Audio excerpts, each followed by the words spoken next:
Hello everyone, thank you all for joining us. Today we will be talking about a very important topic, and it's the do's and don'ts of research. The speaker person for today is Dr. Justin Paul. He serves as an editor-in-chief of International Journals of Consumer Studies. He's also an associate editor of Journals of Business Research. He's a former faculty member of the University of Washington, and he's currently a professor of the PhD and MBA programs for the University of Puerto Rico, USA. He holds 3 honorary titles of Distinguished Professor with 3 reputed universities including like Indian Institute of Management. He's also known as an author and co-author of best-selling books such as The Business Environment and Export-Import Management. Dr. Paul introduced the Maastricht model and measure for brand management, CPP model for internationalization, scope framework for small firms, and 7P framework for international marketing. His articles have been downloaded for over 700,000 times during the last 6 years, and he has published over 75 papers in the SSCI journals and 100 in Scopus. He has also published 3 best-selling cases with Ivy and Harvard, and has visited more than 60 countries for academic work. We're going to talk about do's and don'ts of research, and I wanted to ask Professor Justin, what are some do's when we start the research process or when we're actually in the process itself?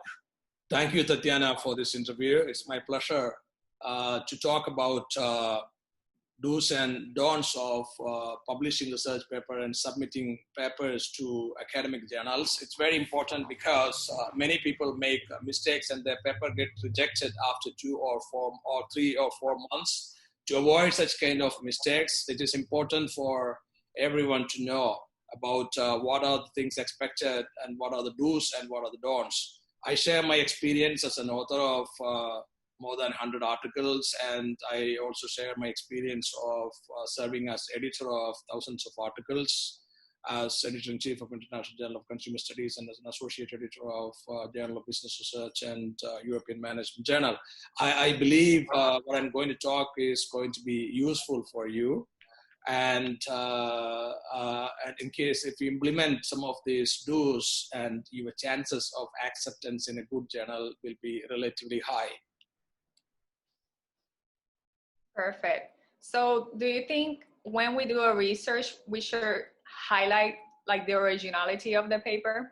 I will talk about the do's one by one, 1, 2, 3, like that.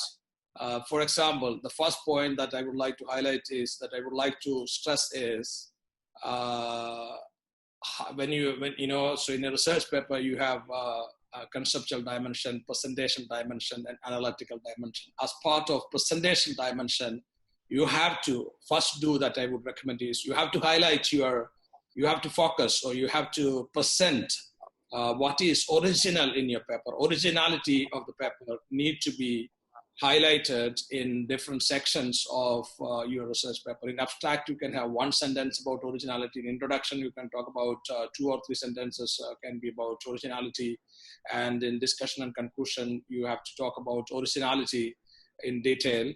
And another do which is related, but I would like to give you as do number 2 is focus on newness and novelty. What is new in your paper? What is novel and unique in your paper? This needs to be highlighted. This is very important because journals are interested in publishing new models or new theories or new methods or new research studies rather than publishing recycled and redundant studies. So it's very important to think about newness and novelty of your study and uniqueness of your study. Don't try to work on replication or replicator studies. Many journals reject replicator studies. Some journals consider, but it's very difficult to get a replicator study published in a premier journal. Okay, so you talk about replication.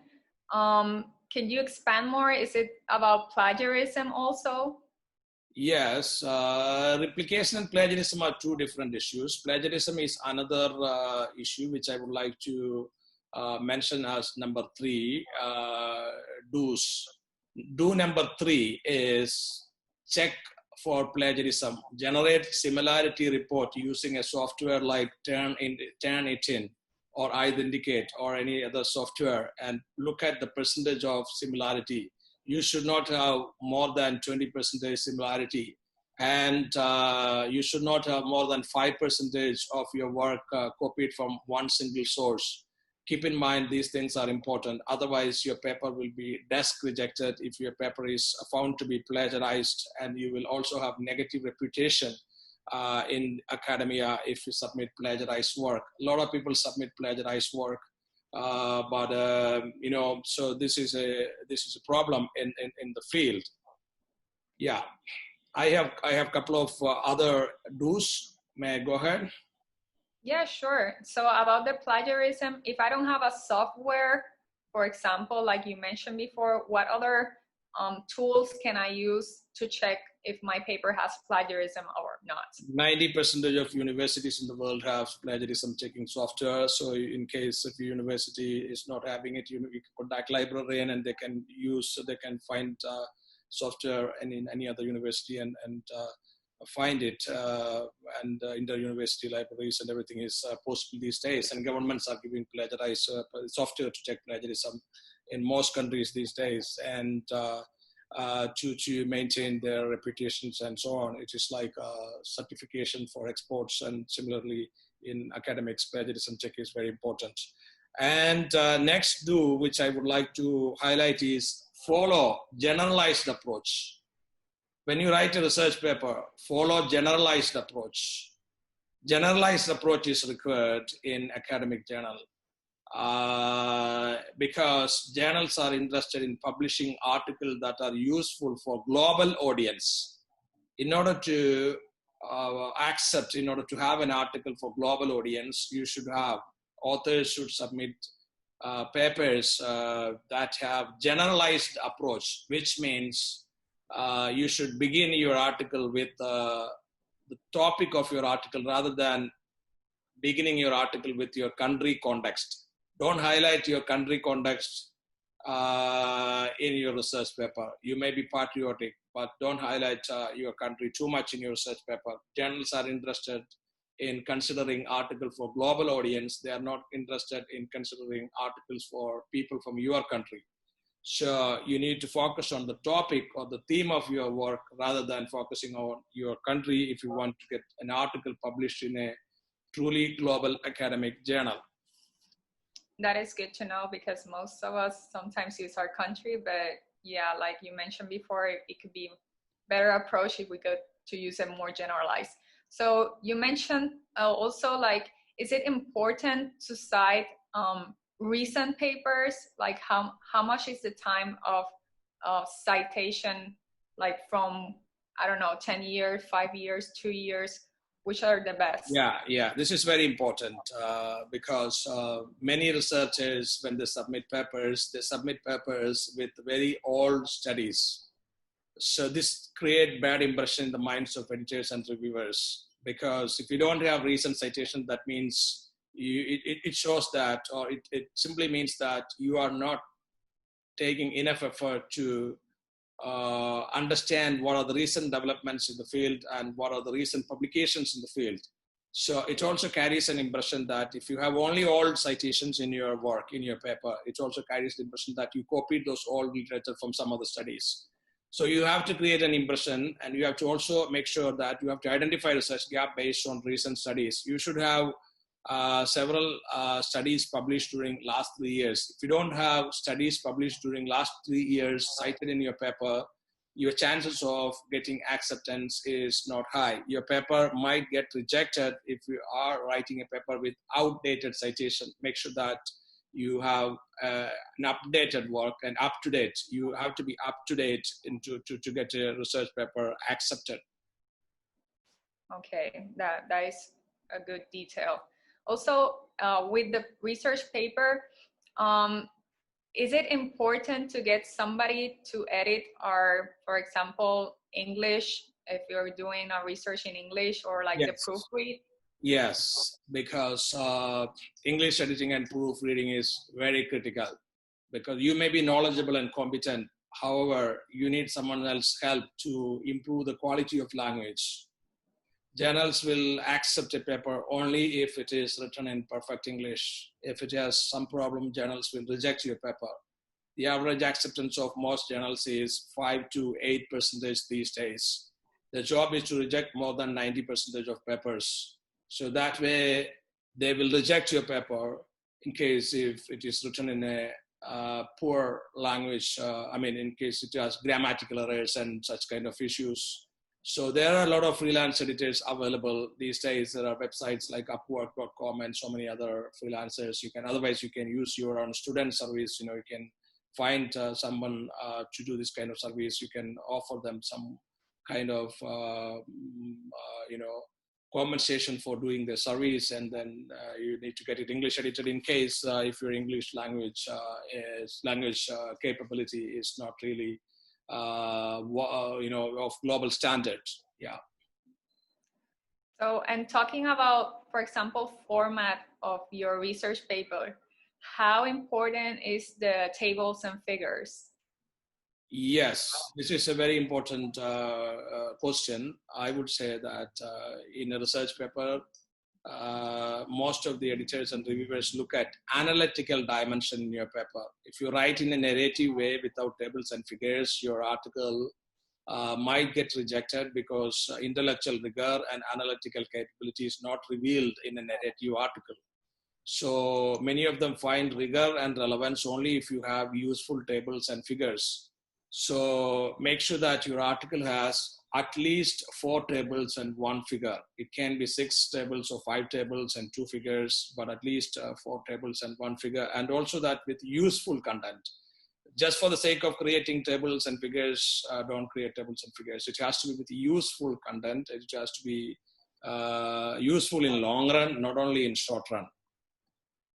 Okay, that is good to know, because sometimes we do tables, but not useful tables. Yeah. So about, for example, when we do research papers, how do we formulate like the research question? Yeah, so I would suggest that if you have a research paper with a qualitative methodology, with interviewing some 15, 20 people and reporting what they answered in inverted comma, that kind of qualitative methods, in that case, you need to have research questions in the introduction section. In an empirical paper, even if you don't write a specifically research question, if you have hypothesis, in an empirical paper, hypothesis derivation is expected. In a conceptual paper, propositions are expected to be derived. So I would repeat, in qualitative papers, research questions are must. In empirical papers, hypotheses are must. In conceptual paper, propositions, or in other words, I can say, theoretical propositions are expected. So you were talking about hypothesis. Do you think that we should derive our hypothesis on prior studies, for example? Yes, hypotheses need to be derived based on findings of prior studies. There has to be one paragraph to derive each hypothesis, one paragraph focusing on prior studies, findings of prior studies. Ideally, it needs to be derived based on pooled findings of prior studies. And research means you are researching certain findings of prior studies. Yeah. And for conceptual papers, do you think it's better to do propositions, for example? Yes, and those propositions should be ideally derived scientifically in such a way that other researchers can test your proposition as their hypothesis in their studies. If you offer ready-made propositions, they will use these proposition as hypothesis in their studies, and they will cite your paper. That is how you will make your paper impressive and attractive for future researchers. I do have 1 or 2 specific do's which I can also go ahead with talking about, right? Yeah, sure. Yeah, so another important point, another important do's, which I would like you to keep in mind is target a journal from where you have citations. That shows that your paper is relevant to that journal.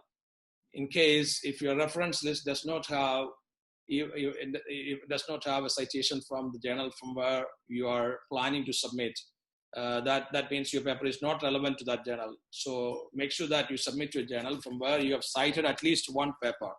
So that will help you to increase the chances of acceptance of your paper.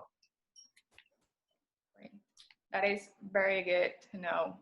So we basically talk about the do's of research, but I would like to also talk about the don'ts, because sometimes it's really important also when we're doing research. So what can you tell me about the don'ts? Yeah. What are some things that we usually do and Yeah. don't even think about? Yeah, maybe I would like to add one or two more do's, and then I would go on to do's. One or two do's which I would like to suggest is that do robustness checks. These days, in empirical papers, robustness check is important. For example, in time series papers, when you use time series data, ideally you should do, for example, in a multiple regression analysis, you should do the robustness check of multi-collinearity. And when you do a cross-section data-based analysis, you suppose, for example, if you're using factor analysis or structural equation modeling and cross-section data, survey-based data analysis, common method variance robustness check is these days expected. It was not important 10 or 15 years ago, but these days common method variance is considered as robustness check in cross-section data studies. So this is a must do these days. Robustness check in both time series and cross-section data when you want to submit a paper to Premier Journal.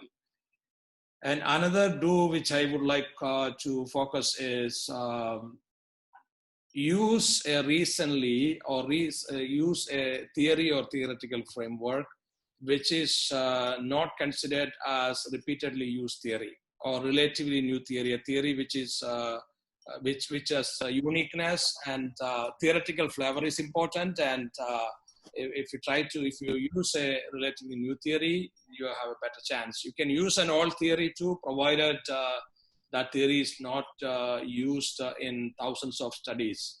So if it is used in thousands of studies, better don't use it. We already talked about the do's on research, but what about the don'ts? What are some don'ts that we shouldn't do in the research process? Thank you, Tatiana, for this important question, because it is going to be helpful for junior researchers in a big way. Junior researchers always make mistake when they cite from different type of journals and so on, because they don't know what journal is renowned and what journal is unknown and so on. So my advice is don't cite from local and regional journals. Regional journals include some journals in local languages like Spanish or Japanese or Chinese and those kind of things. And local journals, there are several local journals in every country. Some Korean local journals, some Vietnamese local journals, some Brazilian local journals, those kind of local journals. Don't cite from those local journals. And second don'ts is don't cite too much from websites and those kind of private company sources, because sources to be cited in an academic paper is supposed to be reliable and authentic. Authenticity is considered as very important. So that's why don't cite from unauthentic or sources which are not considered as authentic. How about spending too much time in formatting papers? Do you think that's important? These days, formatting is not very important. So my advice is don't spend too much time to change a reference format when you have to submit your paper to a different journal. For example, journal A rejects your paper today. You should submit your paper next day to another journal. Don't spend your time to change reference format. Reference format is APA, MLA, Harvard, and so on.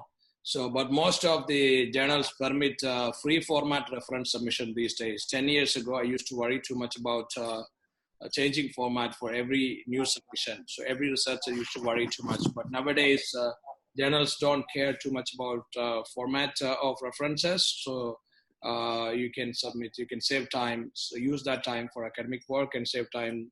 No need to change format. And only in case if your paper is getting accepted, they will ask you to format it as per the journal style. Otherwise, no need to spend your time. Okay, that's nice. And also, you're talking about journals. Should I submit to a slow journal? No, my suggestion is that don't submit to slow journals because there are different types of journals. For example, journal speed from date of submission to acceptance varies from editors to editors, depending upon how dynamic an editor is and how it is following up with the reviewers and so on. Most journals give 4 weeks to the reviewers and some journals give 6 weeks to the reviewers and then goes on to second round or third rounds of revisions and so on. In addition to that, from the date of acceptance to the date of publications, speed varies from publishing company to publishing company. For example, on an average, Wiley and Elsevier takes about 1 week to 10 days to publish a paper. On the other hand, Emerald takes about 1 month to publish a paper. InterScience takes about a year to publish a paper after acceptance. So you have to understand all these things and then you have to decide which journal to submit. And not only that, there are also journal finder software. For example, Elsevier has Elsevier journal finder software and Wiley has Wiley's journal finder software from where you can get average speed of processing of journals. From date of submission to first decision, from date of submission to final decision. So you have to compare the speed before you decide a journal. Okay, perfect. How about all methods? Can we use all methods in our journals? All methods and all theories, it is better you look at it, how many times this theory or method is used redundantly in studies. If in case if it has been already used 5,000 times and 10,000 times, better you think about something innovative. So your paper can still get accepted even if you use all theory or all method, but try to look for new theories or new methods. Suppose if you use a new theory, you can still use a old method. But if you have all theory and all method, everything is old, your paper will itself might be considered as an old paper. So something new, so there are 3 different things: topic, theory, and method. So in a research paper. So if all 3 are old, very old, then your paper may not have a good chance. But at least 2 out of 3 should be relatively new. I mean, 2 out of 3 in sense method, theory, and topic. So if you have two new things out of these 3 points, out of these 3 things, then you have a good chance. Thanks. So what are other don'ts that we usually forget or don't do when we are starting this research process? Yeah, so some people are too patriotic or too religious in the paper. So my advice is that don't be too patriotic or don't be too religious or don't be too race-based in your papers. Don't talk too much about your countries. Don't glorify your country in a research paper because journals want to publish for global audience. And also another suggestion is that don't try to do too many things in a research paper because focus on 1 or 2 or maximum 3 objectives in a research paper. Don't have too many things, everything mixed up, everything get lost in the process. And the research paper ideally just need 8,000 words or 7,000 words. Don't write a 15,000 word research paper. Journals will not publish. So you can spend time to publish or write 2 papers of 8,000 or 7,000 words, but many people end up writing 15,000 words and submitting to journals, which is not a good idea. So don't do that. Don't write a paper which exceeds more than 10,000 words at any cost. whatever you do focus on clarity and don't focus on vagueness. Don't write a vague research paper. That's my last advice. It can be crystal, it can be precise. Stick to preciseness and clarity in your research paper. Those are very important. Every word or every sentence should be clear, and don't include any vague sentence or vague paragraph into your research paper. Yeah. Thank you very much, Professor Justin, for giving us valuable lessons or the do's and don'ts on research. I hope that all of you that are watching this video now have learned and, of course, incorporate it in your research process, which is the most important part. Thank you very much again. Thank you. So you can probably visit my website, Dr. Justin Paul, or my YouTube channel, youtube.com/Dr. Justin Paul, and get in touch with me. And thank you very much, and best wishes.